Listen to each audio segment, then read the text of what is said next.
Ladies and gentlemen, my name is Stavros Tsirlis, Vice President of the Pan-Macedonian Federation of Canada. I'm extremely happy and honored to be standing here today and welcoming all of you to our first of many events for the Makedoniko Mina of 2018. Our President, Mr. George Papadakis, has taken a leave of absence for personal reasons and sends his greetings. I would like to thank everyone in attendance for their support this evening. It really means a lot for our organization.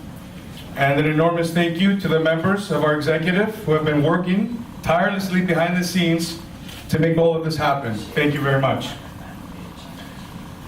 Σαν λαός, έχουμε περάσει πάρα πολλά στην μεγάλη και περήφανη ιστορία μας. Οι αρχαίοι Έλληνες μας έχουν δείξει το τι μπορούμε να αποκτήσουμε όταν είμαστε ενωμένοι. Εμείς οι Μακεδόνες, we don't have to look too far to understand what we accomplished in the past, but we must look in the mirror to realize who we are and what we need to do to begin that trend again. Aristotelis, Philippa, Mega Alexandros, to name a few. This should be enough motivation for us to lead the way and turn a new chapter in our time. What stories and legacies will we leave behind for our future generations? Well, I hope that ours are ones of hard work, cooperation, information, knowledge, and support. Because when the times are tough, as they are now, Έλληνες must be united to come out on top. And it might not happen tomorrow or next year or the year after. But if we plant the seeds now, our roots will spread for generations to come. 27 years ago, my parents brought me to a dance group. They said, you're going to start in a new dance group. Ήταν εδώ στην Παμακεδονική. And that's what I mean about future generations and planting the seeds. 27 χρόνια σε αυτή την οργάνωση και τώρα I'm very proud to be standing up here and honored to be standing up here as the Vice President of the organization.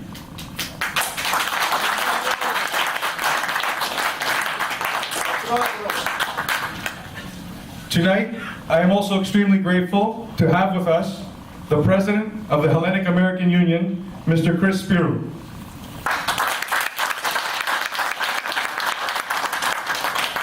Mr. Spirou was initially elected to the New Hampshire House of Representatives and then went on to become a House Democrat leader. In 1984, he was the Democratic candidate for governor of New Hampshire, thereby assuming the highest position ever assumed by a Greek-born politician. And that's an extremely amazing accomplishment.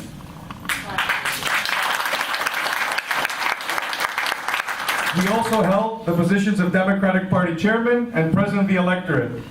Mr. Spirou has been an avid supporter of all causes Greek, with Macedonia being no exception. I would like to thank him for his years of work supporting our beautiful country and province of Macedonia. Thank you.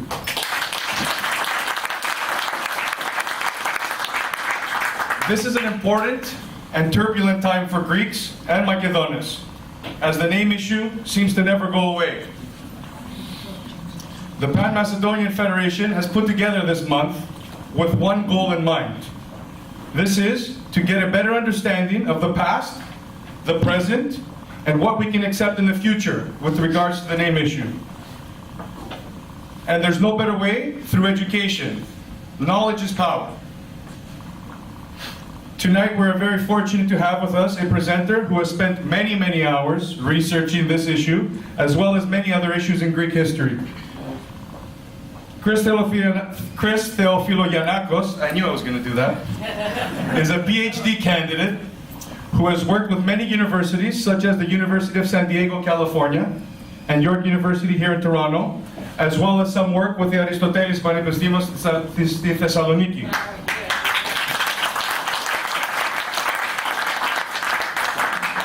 Today's presentation will explain how we got to where we are today. We will have the opportunity to listen to this presentation and begin to unpack and discuss as a group any pressing issues we may have. I ask that during the presentation, if we do have questions or comments, that we hold them until the end of the presentation. Θα έχουμε ένα καιρό να μιλήσουμε as a group. Θα έχουμε και ένα moderator άμα χρειάζεται. So, before we start, can I ask that you set your cell phones to silent, please? And if you have to take a call, please step out into our lobby so that we do not disrupt the presentation. At this time, I'd like to call upon Mr. Theofilogiannakos to begin his presentation.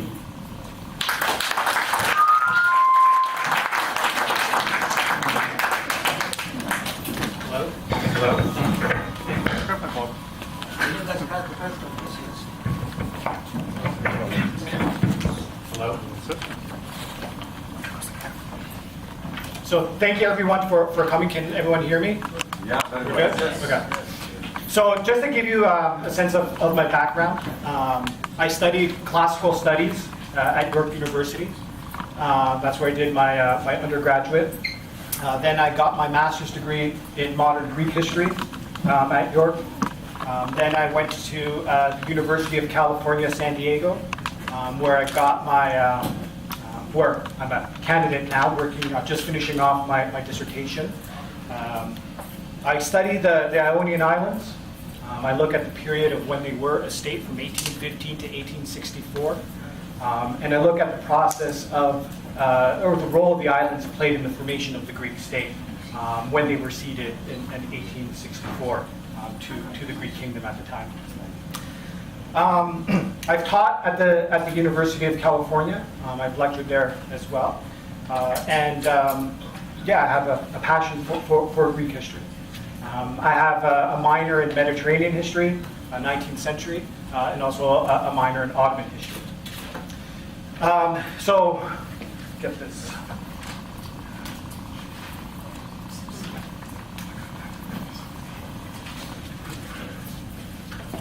Let's just start the presentation.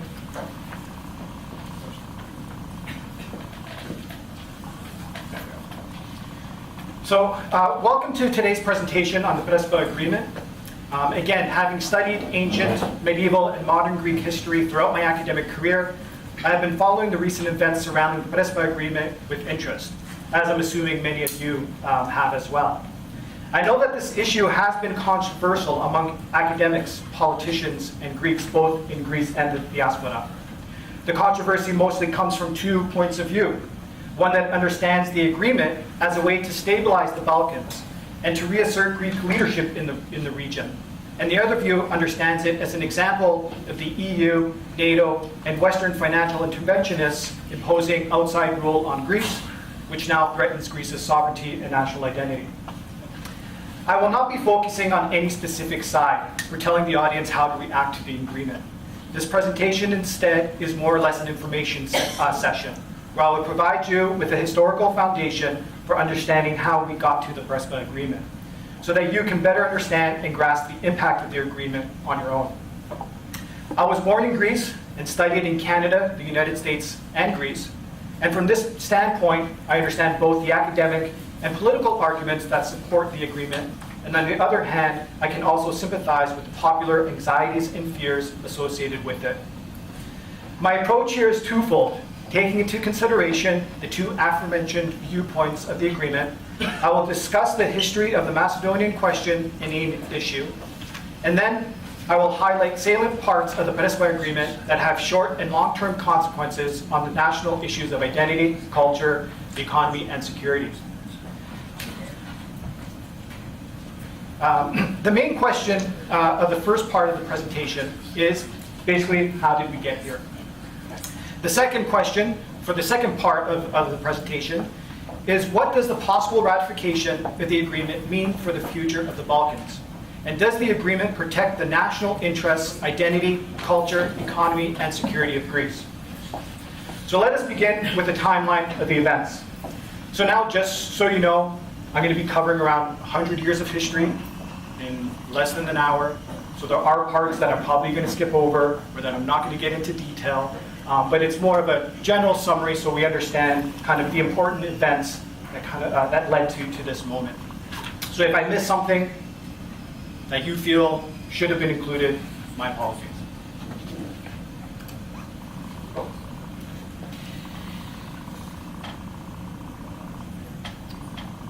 Did that?